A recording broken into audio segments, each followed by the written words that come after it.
엘리? 뉴욕은 원래 독해. 안녕하세요. 건축하는 독해입니다. 안녕하세요. 원래입니다. 엘리입니다.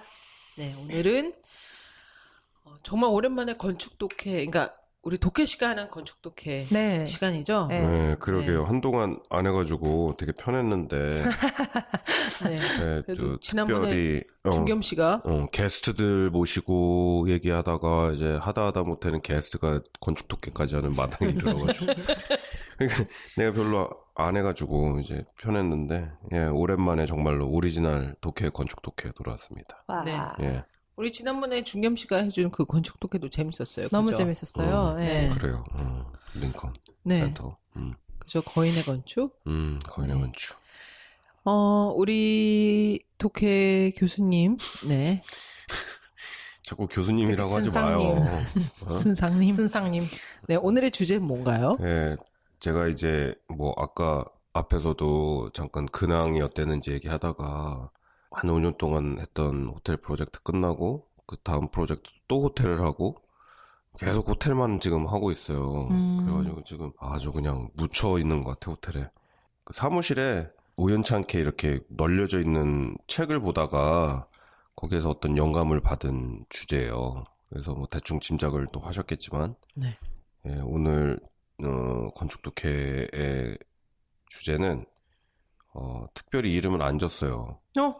요번에는. 왜요? 아, 그럼 안 되는데.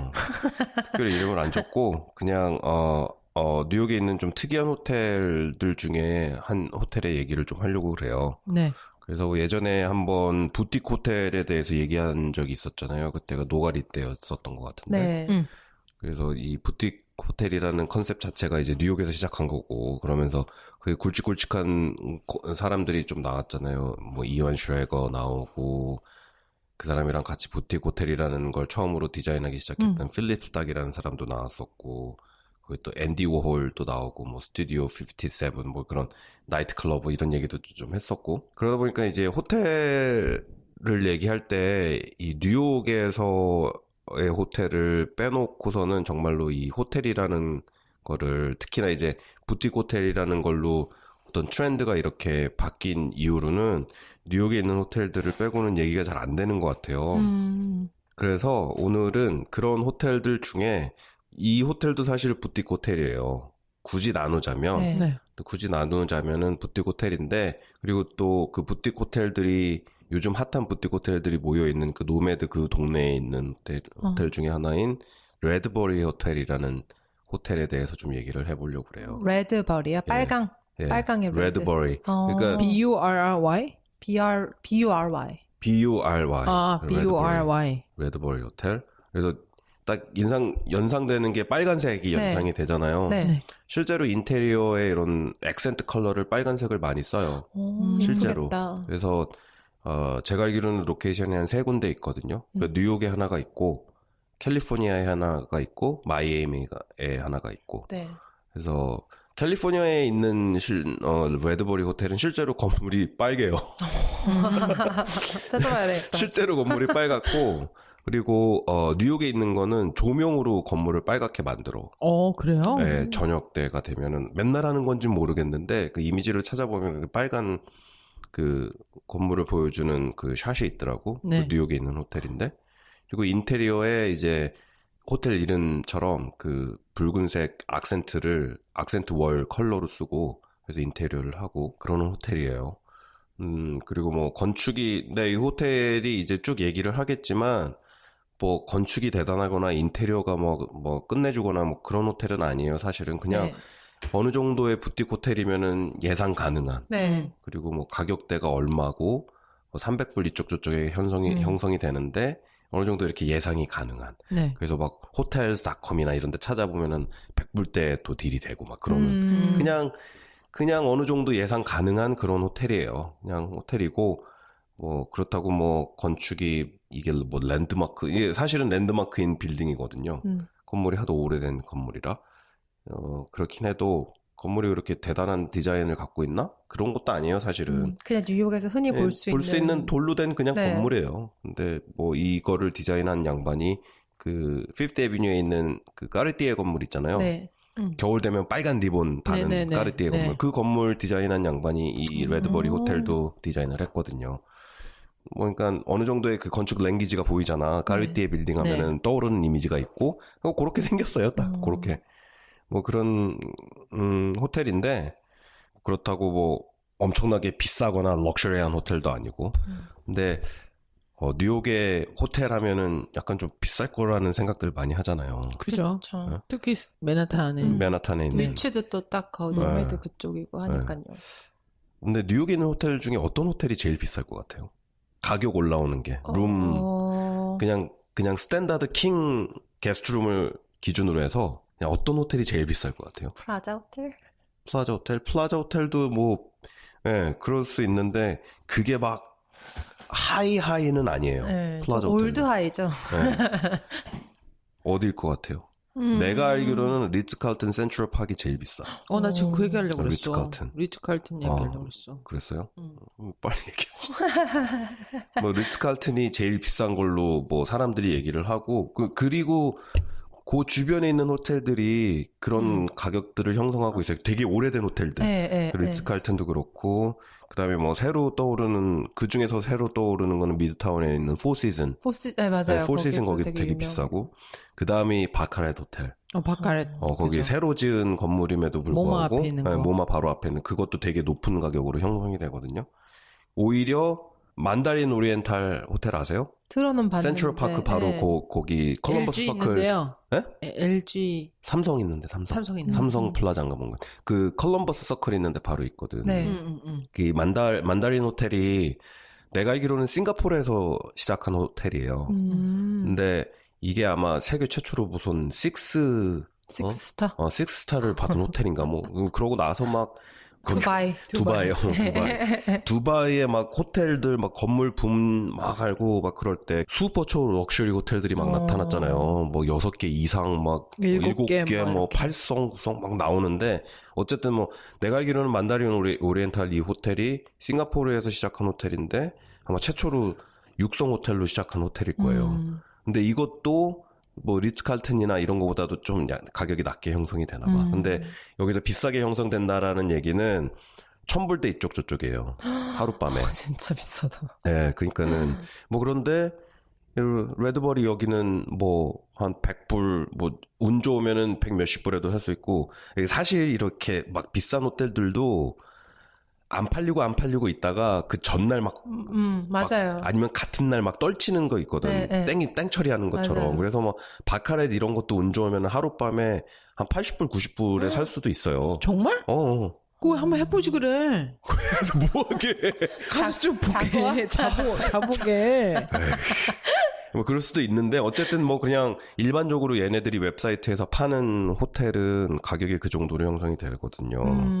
그만큼 사실 비싸요. 뉴욕 호텔이. 맞아요. 근데 뭐 레드버리 호텔이 그렇게 비싸냐? 그런 것도 아니야. 근데 내가 왜 이 호텔을 왜 선정을 했냐면은 원래 레드버리 호텔로 이름이 바뀐 게 2004년인가로 알고 있어요. 2004년인가 2006년인가?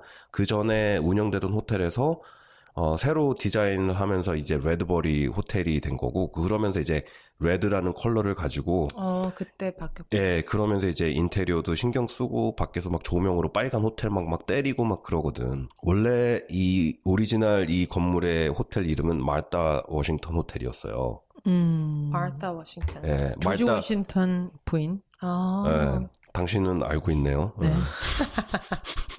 마르타라고 바로 구글에 치니까 워싱턴 호텔 딱 나와요. 네.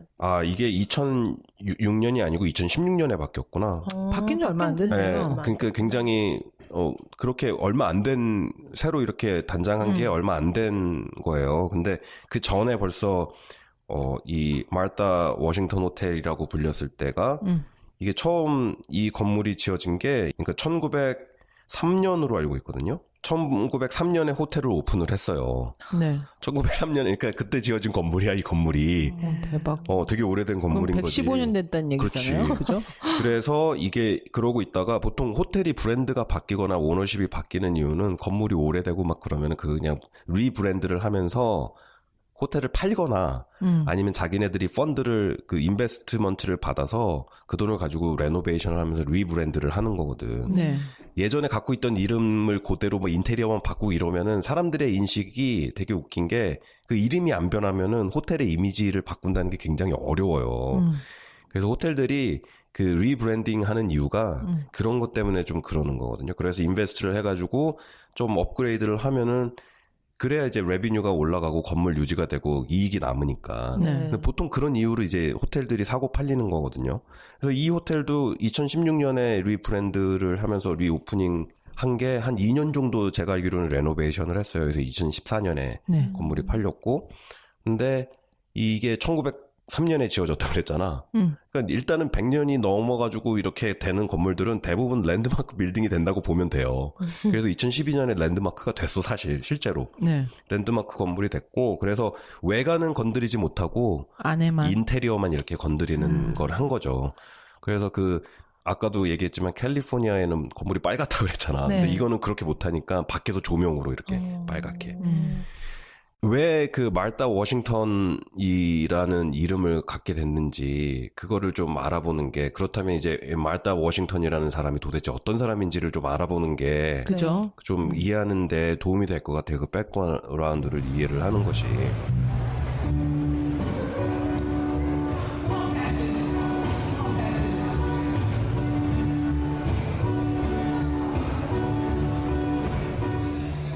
아까 이제 원래가 얘기를 했지만 바로 이제 말타 워싱턴이라는 분은 조지 워싱턴의 부인이셨던 미국의 이제 일대 초대 대통령이었고 초대 영부인이셨던 분이셨어요. 근데 이분이 초혼이 아니었고 이게 재혼이었어요. 아, 그래요? 말타 워싱턴 이분이. 그래서 재혼을 했는데 재혼을 해서 남편이 대통령이 된 거죠. 그런 좀 개인적인 그 결혼의 그 역사를 갖고 있는 분인데 대통령이 생기기도 전, 그러니까 독립전쟁 하던 시기에 그때 이제 재혼을 한 거니까 굉장히 오래전 얘기잖아. 그죠? 굉장히 오래전 얘기예요. 그러니까는 아직도 영국의 식민지였었고 모든 것들이 좀 딱딱한 그런 시대. 그랬는데 이 초혼을 어떤 분이랑 했냐면은 18살에. 그 당시. 네, 그 당시 18살에 20살이나 연상인 남편과 결혼을 하게 돼요. 근데 이 남편이 그 목장 같은 거를 되게 그때 당시에 무슨 산업이 뭐가 있겠어. 그냥 농장하는 게 가장 큰 산업이었던 거예요. 그래서 그거를 굉장히 큰 농장을 하고, 그러다 보니까 농장을 운영을 하려면은 일꾼들이 많아야 되잖아요. 그러니까 노예가 굉장히 많았대요. 네. 그래서 옛날에는 노예가 바로 그 부의 상징이었으니까. 네. 그랬는데 18세에 결혼을 하시고 이제 과부가 된 게, 그러다가 이제 이게 남편이 죽게 되니까 재혼을 하게 된 거지. 그래서 25살에 자기가 25살 되던 해에 남편이 죽게 돼요. 죽게 되면서 엄청난 유산을 와이프한테 물려준 거야. 그러니까 유서가 따로 없었대. 유서가 따로 없었는데 보통 유서가 없으면은 장손이 물려받는 게 보통 미국에서도 이제 전통적으로 그랬었었는데 네. 장손이 미성년자다 보니까 그거를 엄마가 다 유산을 받게 되는 거고, 어느 정도 나이가 돼야 그거를 이제 물려받을 수 있는 그런 법적 시스템이 있었대요. 그래서 그 엄청난 재산을 훌륭하다. 시집도 잘 가야 돼. 그 엄청난 유산을 남편으로부터 받게 돼요. 근데 그때 유산으로 받았을 당시에 노예가 300명이 넘었대. 그러니까는 그 300명이 넘는 노예가 운영을 하는 이 농장이 얼마나 컸겠어. 그렇죠. 엄청나게 큰 농장이었던 거예요. 완전 지주였던 거죠. 지주인 거지, 쉽게 말해서. 옛날에 지주였던 그런 거였지. 그러고 있다가 이제 2년 후인 27세가 되는 해에 같은 나이였던 조지 워싱턴과 결혼을 하게 되는 거예요. 그때 이제 결혼을 하면서 신혼살림을 했던 곳이 화이트하우스 플랜테이션이라는 그 농장이었대요. 그 농장의 이름이 뭐 누구누구 플랜테이션, 누구누구 팜 이런 식으로 여기는 이름을 붙이잖아. 네. 그래서 그때 버지니아에 갖고 있던 농장 중에 하나의 이름이 화이트하우스 플랜테이션이었었고. 아, 그래서 화이트하우스가 된 거예요? 그래서 지금 백악관 워싱턴 DC에 있는 화이트하우스가 초대 대통령이 신접 살림을 하던 버지니아에 있던 그 플랜테이션의 이름을 따서 화이트하우스가 된 거예요. 대박. 그런 히스토리. 근데 그 화이트하우스 플랜테이션이 그 조지 워싱턴의 땅이 아니었었고 말다 워싱턴이 유산으로 물려받았던 플랜테이션 중에 하나였던 거야. 네. 그것도 특이하네. 되게 웃기죠. 네. 진짜. 어쨌든 뭐 그런 약간은 또 재밌는 히스토리를 완전, 갖고 있어요. 네. 네. 그래서 18살에 결혼해서 25살까지 이제 남편이 죽기 전까지 자식이 넷이 있었대요. 네. 넷이 있었는데 불행히도 둘은 죽고 둘만 살아남았대요. 그리고 이제 재혼을 하면서 조지 워싱턴이랑 같이 그 두 아이를 키우게 되는데 조지 워싱턴과의 둘 사이에서는 자식이 없었대요.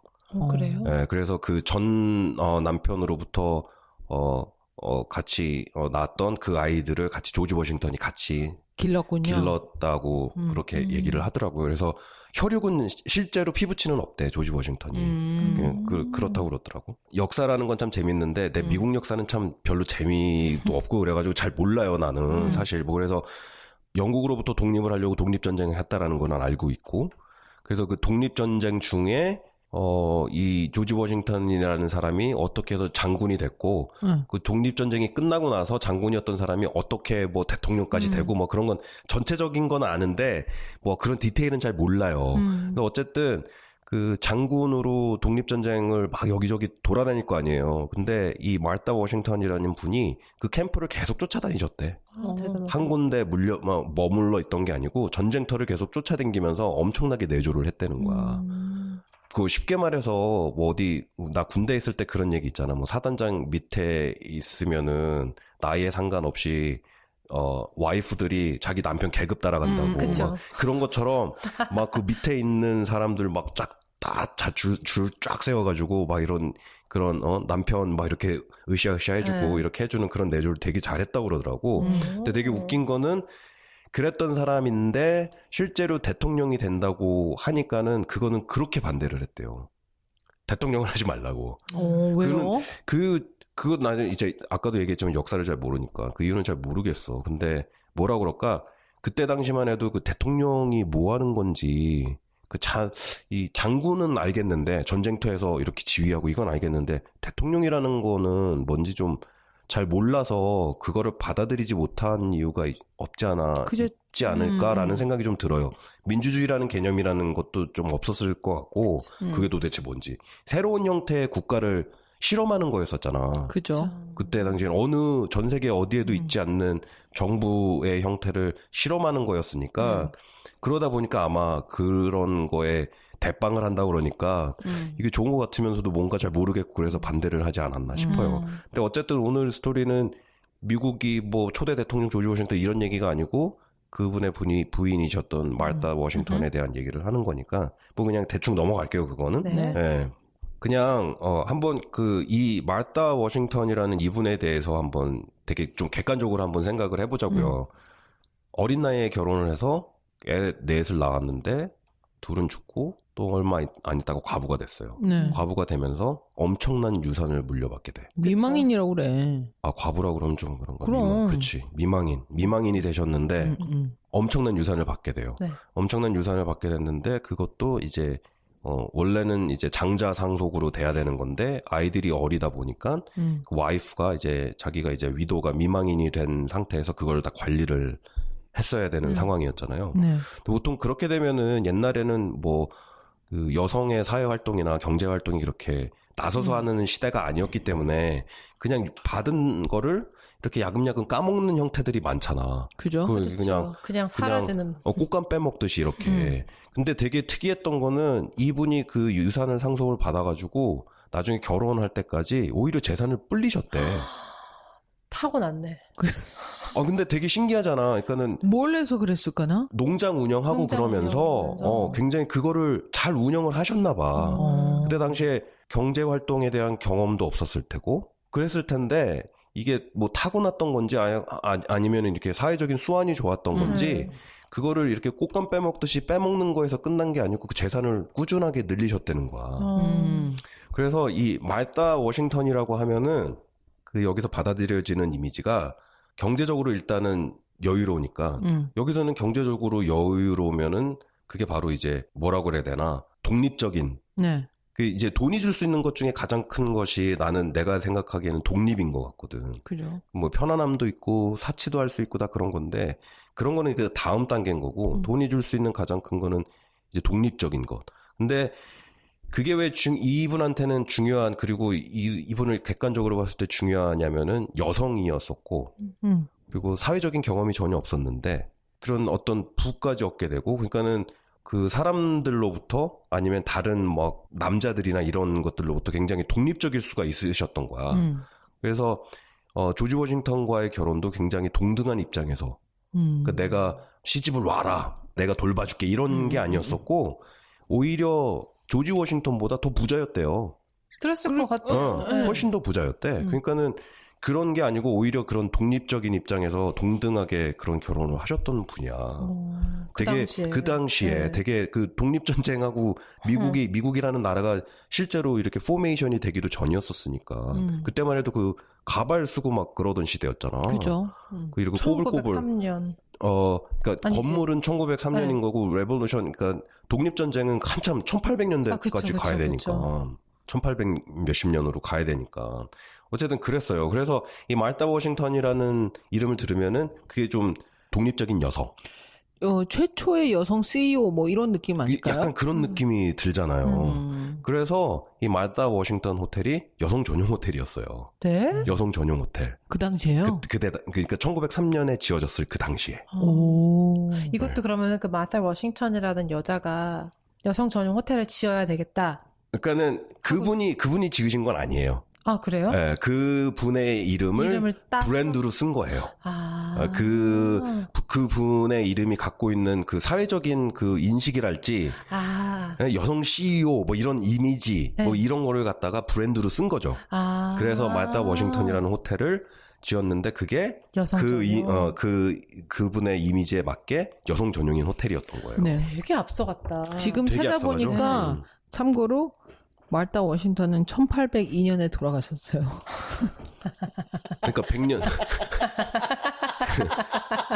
그 100년 후에 100년 후에 그분의 이름을 차용을 해서 그런 이미지를 이용을 한 그 호텔을 만든 거죠.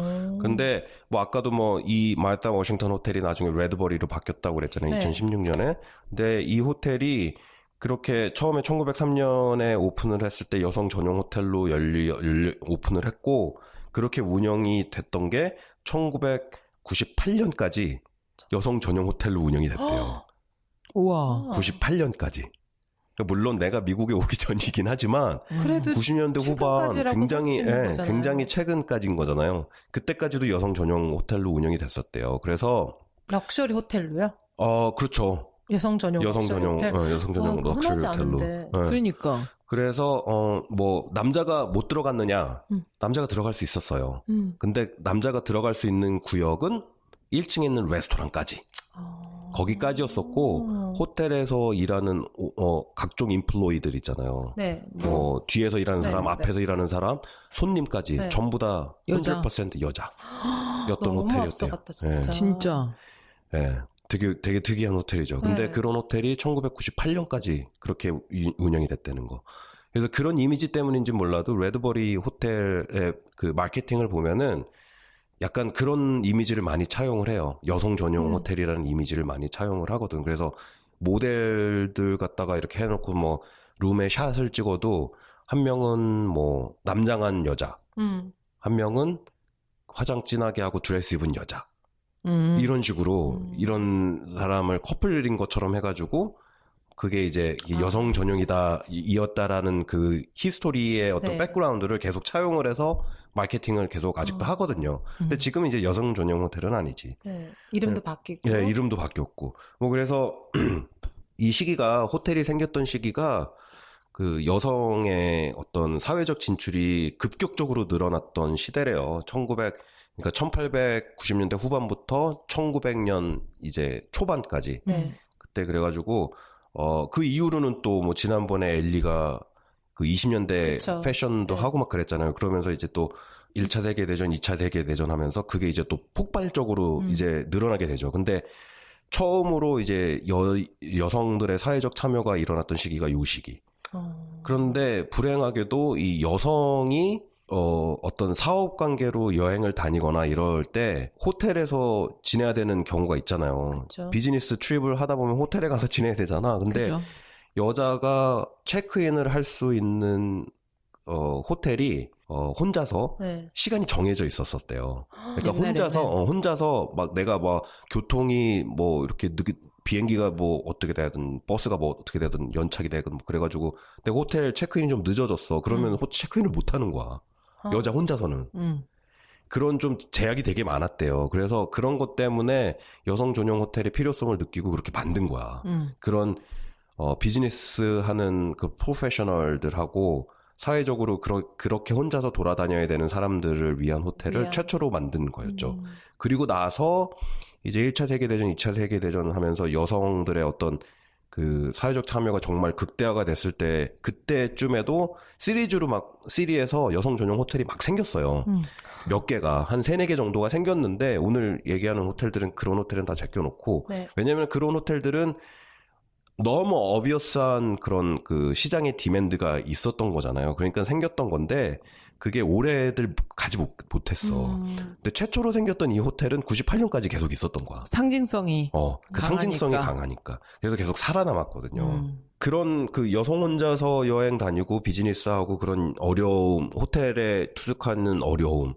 그때만 하더라도 또 뭐, 그 미국에서 이 여성이 투표권을 갖기 시작한 지도 뭐 불과 한 60년, 70년 됐나? 그죠? 그러니 이 1900년 초반에는 여성의 인권이라는 게 얼마나 보잘것 없었겠어요. 지금에 비하면. 그렇죠. 그런 상황에서 여자 혼자 호텔에 투숙한다? 이거 거의 불가능했다고 봐야지. 그래서 그런 디맨드에 대한 그런 빈틈, 어떤 틈새 시장을 봤던 거고 그 틈새 시장을 선도하는 호텔이었던 거고 나중에 뭐 여러 한 3-4개 호텔이 따라왔지만 결국에는 그 나중에 시작한 후발주자들은 다 도태를 하고 결국엔 이 호텔만 남았었던. 근데 뭐 옛날에 이 아파트들을 보면은 호텔들도 그랬어요. 이 방마다 화장실이 있었던 게 아니야. 복도마다 있어요? 네, 복도마다 화장실이 있었어요. 근데 그게 되게 럭셔리였었어, 사실은. 그 정도만 네, 해도. 그 정도만 해도 럭셔리였던 거였거든. 그러니까 이 건물도 하면 이제 층에 있으면 방마다 화장실이 있었던 건 아니고, 이렇게 몇 개의 방이 쉐어할 수 있는 바스룸이 있었던 그럼에도 불구하고 굉장히 럭셔리하고 쳤었었고, 그리고 또 방마다 전화가 다 됐었고, 그거 굉장히 럭셔리지. 그리고 엘리베이터 있었고, 그때 시작했던 호텔들이 월돌프 이런 것들이 그때 시작했었거든요. 네네. 네, 그 호텔이. 그러니까 그거는 정말로 막 비싼 럭셔리한 호텔로 지금도 사람들이 생각을 하잖아. 그런 호텔들이 생길 때 그와 비슷한 어코모데이션을 이 호텔도 갖고 있었어요. 여성 전용임에도 불구하고. 그래서 여성들이 쉽게 이렇게 들락날락 할 수 있고 거기서 이제 지낼 수가 있는 호텔을 만들었던 최초의 호텔이었던 거지. 그래서 제가 오늘 이 호텔을 골랐어요. 마다 워싱턴 호텔이라는. 재밌네요. 근데 아직도 구글에 마다 워싱턴 호텔이라고 치면은 바로 그냥 레드버리 호텔이 나오죠. 같이 떠요. 네. 근데 되게 궁금한 게 과연 운영이 됐을까요? 그 당시에? 된 거죠. 된 거죠. 그거가 그래서 되게 앞서가고 선진적이라고 저는 생각이 그렇죠. 들어요. 그러다 보니까 그런 게 있잖아요. 뉴욕은 이렇게 후발주자들이 이렇게 오래가지 못하는 이유가 그 처음에 시작했던 그 오리지널티에 대한 리스펙트가 되게 있는 것 같아. 되게 강한 것 같아. 그러니까는 그렇게 되다 보니까 이런 호텔이 생겼어. 여성 전용 호텔이. 다른 호텔보다도 한 30년 앞에 생겼어요. 다른 여성 전용 호텔보다도. 그런 나중에 생긴 것들이 이제 1차 세계대전, 2차 세계대전 이후에 생겼으니까. 그러다 보니까 사회적으로 영향력 있는 여성들이 계속 이렇게 생기잖아. 그죠. 이 양반들이 여기에 가서 지내게 되는 거야. 딴 데 가서 안 지내고. 이 호텔에 가서. 그래서 이렇게 호텔에서 있었던 유명한 사람들을 보면은 뭐 퓰리처상 받았던 사람부터 시작해가지고 그리고 또 돈 많은 CEO 뭐 그런 것들은 말할 것도 없고 무슨 유명한 배우, 네. 여배우들 이런 사람들이 이렇게 계속해서 그 호텔에 적을 두고 그 호텔에 어떤 브랜드 마케팅을 해줬던 거지 계속해서. 그래서 그게 어느 정도 유지가 됐었나 봐요. 그랬겠네요. 계속해서. 네, 생각해보니까. 근데 지금으로 봐도 호텔 규모는 굉장히 큰 규모였어요. 처음에 시작할 때 한 450 게스트룸이 그 정도 크다. 됐으니까 굉장히 컸던 거지. 근데 지금은 내가 알기로는 많이 줄어들었어. 왜냐면은 옛날에 그 호텔이라는 게 바스룸도 없고 그냥 그죠. 침실만 있었으니까는 뭐가 그게 얼마나 크고 럭셔리했겠어. 그러다 보니까 이제 바스룸도 집어넣어야 되고 그러니까 공간을 더 많이 써야 되니까 아마 객실 수는 떨어졌을 거예요. 근데 처음에 시작할 때는 450 정도, 450에서 때에 따라서는 뭐 500이라고 얘기하는 사람들도 있는데 그 정도 규모의 호텔이었대요. 근데 그게 이제 믹스였었지. 그 예를 들어 500이라고 치면은 뭐 한 20%는 롱텀 스테이. 그러니까 그냥 왜냐면은 이때 당시에는 호텔도 그랬는데 내가 어디 가서 렌트를 하거나 콘도를 산다 여자로서 거의 불가능했다라고 보면 되는 거야. 그러다 보니까는 그럴 경제력이 되는 여성들이 어딜 가셨냐면 이런 호텔에서 롱텀으로 그냥 있었던 거죠. 뭐 몇 달, 아니면 몇 년, 그런 식으로. 뭐 그게 한 20% 정도 됐었다고 그러고, 나머지는 이제 호텔 객실로 돌렸던 거지. 숏텀으로 이렇게, 뭐 며칠부터 몇 주까지, 뭐 그런 식으로. 그럼 롱텀 20% 정도만 해도 어느 정도 기본은 그렇죠. 돌아가는 기본적으로 거죠. 이제 돌아가는 진짜. 그런 게 그렇죠. 있는 거잖아. 기본적으로 아키판 그 레이시 그죠. 20%는 항상 보장이 되는 거니까. 그죠. 예. 그래서 그렇게 운영이 되면서 그게 규모가 그렇게 적은 호텔은 아니었음에도 불구하고 그 계속해서 이렇게 뭐 90년이 넘는 시간 동안 여성 전용 호텔로 사용이 될 수 있었던 것 같아요. 뭐 여기에 있었던 양반들을 막 이름을 대면 막 어떤 분들은 아실 테고 어떤 분들은 모르시고 내가 이런 분들이 여기 계셨다는데 그런데 잘 모르겠어 나도 잘 모르겠던 분들이 많아가지고 그건 뭐 넘어가고 여기 보면은 그게 단순히 그냥 어떤 객실 서비스, 보통 이제 호텔 하면은 거기에 레스토랑하고 뭐 여러 이런 잡다한 리테일들이 있잖아요. 그쵸. 기본적으로 지금 호텔들은. 근데 이때 당시에도 그냥 객실 서비스만 제공했던 게 아니고 당연히 레스토랑이 있었고 그 이외에 여성분들이 주로 사용해야 되는 샵들이 뭐가 있을까? 패션 관련 스파? 스파는 사실 없었나 봐. 근데 지금 생각해 보면 이런 것도 스파지. 뭐가 있었냐면은 뭐 미용실, 그다음에 손톱 발톱 할 수 있는 그런 매니큐어 바르고 할 수 있는 그런 데가 있었고 여성 전용 호텔이다 보니까 그런 리테일이 있을 수밖에 없었지. 그런 기본 그리고 또 여성 전용 정장 할 수 있는 정장 만드는 테일러샵도 있었고 테일러샵. 네, 그런 것들이 있었대요. 그래서 지금도 그 레스토랑 이름이 말따인가 그래. 말따 레스토랑 이름이 말따. 그 아직도 있어요. 그 레스토랑이 그때부터 가보고 오던 싶다. 레스토랑이. 그래서 오늘 그 건축 독해의 주제는 이런 좀 특이한 호텔이 있어서 그런 호텔을 소개해드리는 그런 시간으로 한번 써봤어요. 그래서 한번 뉴욕에 오시게 되면은 뭐 이런데 그렇게 많이 막 엄청나게 비싸진 않거든요. 그러니까는 뉴욕에서 계셔야 되는 부분 뭐 이런 데서 며칠 해가지고 또 부킹하셔가지고 쓰시면은 또 나름대로 의미 있는 호텔이잖아. 또 진짜 그럴 것 같은 게 지금 알아보니까 호텔 펜실베니아 그 투스타밖에 안 되는 거기가 지금 123불 뭐 그 정도인데 여기 뭐지? 레드버리 이 호텔은 1160불? 160불. 괜찮아요. 그러니까 여기는 123, 얼마 차이 안 나는데 4스타 호텔이고 그리고 네, 위치가 굉장히 좋아요. 위치가 좋아 여기가. 네, 메디슨 스퀘어 파크. 메디슨 중간에 메디슨하고 있는 거예요. 파크 사이에 있고 29가 그러니까 딱 노매드 그 동네거든요. 네. 그리고 또 코리안타운도 가깝고 엠파이어 스테이트 빌딩도 가깝고 메디슨 스퀘어 파크하고 뭐 굉장히 위치가 좋아요. 그래서 만약에 맨하탄으로 여행을 계획하신다면 진짜 한번 네, 저도 레드버리? 가보고 싶어요. 지금 네. 한번 고려해 보세요. 네. 그리고 안에 실내도 너무 예쁘게 잘 돼 있고 데코레이션도 뭔가 레스토랑도 되게 깔끔하게 잘 해놓은 것 같고 정말 그냥 부틱 호텔 같이 생겼는데 그 명성에 비해서 가격대가 그렇게 높지 않아서 정말 한번 가볼 만한 호텔인 것 뭐 같아요. 명성이라고 보다는 그냥 어떤 되게 유니크한 히스토리를 갖고 있어서 네. 그래서 네. 소개를 해드린 거거든요. 그러니까는 막 뉴욕 올 때 어디서 묵어야 되지? 막 그런 거 고민 좀 하실 것 같아. 하죠. 많이 그러면은 하죠. 보통 이제 뭐 요즘 한국 분들 많이 가시는 호텔이 에이스 호텔, 노매드 호텔 여기 많이 가시거든. 생각보다 많이 가시더라고 맞아요. 거기. 아니면은 아예 비싼데. 네, 아예 리츠 비싼데. 칼튼, 뭐 월돌프 이런 플라자 호텔은 막 열리 굴인데 일단은 덩치가 엄청 크거든 거기. 아니면 뉴요커 호텔 거기 뉴요커도 구리지. 완전 굴이네.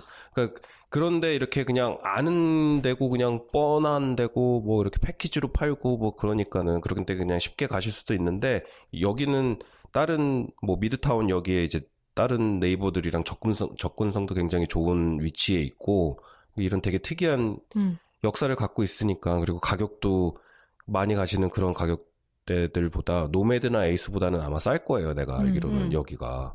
그거는 가서 이렇게 한번 하룻밤이나 이틀 이렇게 지내보시는 것도 괜찮을 것 같아요. 네. 네. 전 또 뭘 하고 싶냐면 만약에 한국에서 제 중학교나 뭐 고등학교 동창 여자친구들이 오면은 같이 묵고 싶은 호텔 여자들끼리. 네, 여자들끼리 여자분들끼리 친구들 오시고 그것도 그러면은 재밌겠다. 그럼 여기가 어떤 호텔인 줄 네. 알아? 막 그러면서 뭔가 그런 그것도 여성으로서의 그런 자부심이랄까 네, 뭐 네. 그런 것도 조금 느낄 수 있고 요즘 한참 한국에 막 여성운동 이런 거 요즘 이제 막 시작이 조금 미투도 그렇고 또 여성으로서 사회적으로 또 동등한 대우를 해달라 이런 걸로 솔직히 저는 한쪽으로 치우치진 않았지만 말들이 되게 많잖아요. 요즘 그런 걸로 되게 인권운동도 많이 일어나고 근데 이런 여성 인권의 문제는 아니었지만 벌써 1903년도에 뉴욕이라는 땅에서는 여성 전용 호텔이 생기고 또 사회적으로 위치가 있는 여성들이 거기서 묵고 자신들의 그런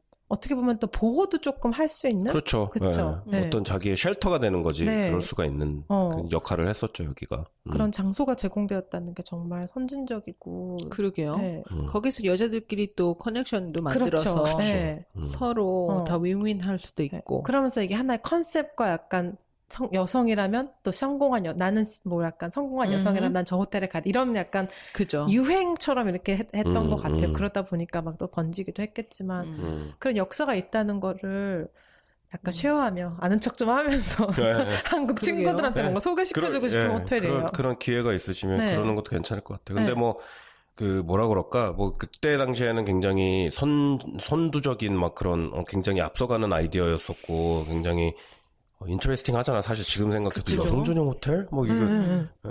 근데 뭐 세상이 변하고 여성 인권이 신장이 되고 그러면서 여성이 어느 호텔을 가든 자기가 쉽게 부킹하고 뭐 그런 시대가 돼버렸으니까 그러다 보니까는 이 호텔도 그냥 결국에는 이제 없어진 거지 쉽게 말해서 그러니까 역사 속으로 그냥 사라진 건데 뭐 그렇게 좋은 마지막은 아니었던 것 같아요. 그 이제 여성 전용 호텔로 이렇게 뭐 90년이 넘는 시간 동안 있었지만 그리고 또 거기에서 뭐 한 20% 정도는 롱텀으로 있었던 분들도 있었고 막 그랬지만 그리고 유명한 분들도 계속 들어갔다 나왔다 하고 세상이 변하고 시대가 변하고 사람들의 보는 그런 생각들이 변하고 그러다 보니까 아무래도 디맨드가 점점 줄었겠지. 그러다 보니까 나중에 이제 뭐 팔리고 또 레노베이션하고 뭐 그래서 실제로 처음에 한 60년대 70년대 그때 호텔 상황은 굉장히 안 좋았다고 그래요. 오히려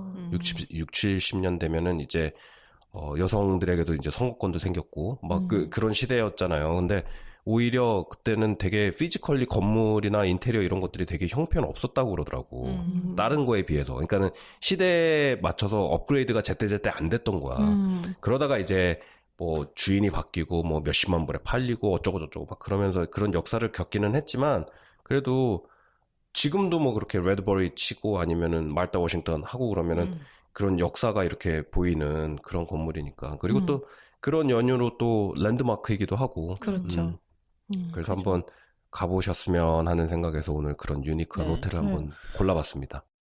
아주 재밌었던 것 같아요. 사실은 시설이나 건축, 그러니까 건물의 외양 아니면 인테리어 이런 것들은 업그레이드를 얼마든지 할 수 있지만 히스토리 같은 건 하루아침에 역사는 하루아침에 생겨지지가 않거든요. 그러니까 그래도 그게 오랫동안 그렇게 유지되고 또 레드버리로 바뀌면서 그래도 완전히 없어지지 않고 그 모든 히스토리를 그냥 정말 와이프 아웃 시킬 수도 아니죠. 있지만은 네. 그걸 그래도 또 어느 정도는 유지를 하면서 이렇게 이어져 있는 것도 괜찮네요. 네.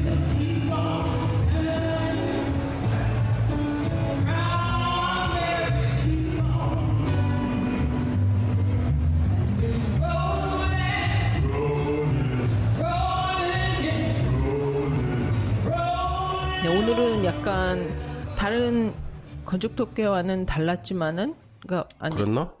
아니요? 그냥 뭐라 그래야 되나? 뭐 유노왓이랑 비슷했나? 경계를 막 흐트러뜨리는 막 그런 좋게 건가? 너는 누구니? 파트 2. 그런 거였나? 코너 이름을 그냥 막 만들었냐? 아니야, 난 계속 건축 독해 할래. 왜냐면은 이 뉴욕의 이 부티크 호텔 인더스트리가 점점 커지고 있죠. 점점 커지고 있고, 그러니까 그 안에서도 이렇게 다른 거를 막 하려고 하는 그런, 뭐, 그래서 뭐, 그때, 뭐, 지난주에 뭐, 선배 왔을 때, 그, 형이 여기 와서 보려고 했던 것들도, 그니까는 이 부티크 호텔이라는 걸 시작한 도시가 여기고, 근데, 그거를 이제 한국에서 흉내를 많이 내려고 그런대요. 부티크 호텔이라는 컨셉을. 그래서, 뭐, 홍대 앞에 가면은, 무슨 호텔이 있는데, 거기 가면은, 뭐 이렇게 그 웰컴 세트 같은 거 있잖아. 옛날에는 우리가 흔히 알고 있는 호텔 가면은 거기 막 초콜릿 이렇게 주고 막 그런 거 이렇게 침대에다가 주는 뭐 그런 거. 그런 패키지 안에 거기는 이렇게 공기를 준다는 거야. 공기 이거 하는 공기, 놀이하는 공기. 놀이하는 공기. 이게 마시는 공기, 마시는 공기가 말고 이거 놀이하는 공기. 마시는 공기를 알아들은 거야? 저는 그렇게 알아들었어요. 나는 놀이 놀이 공기. 그래.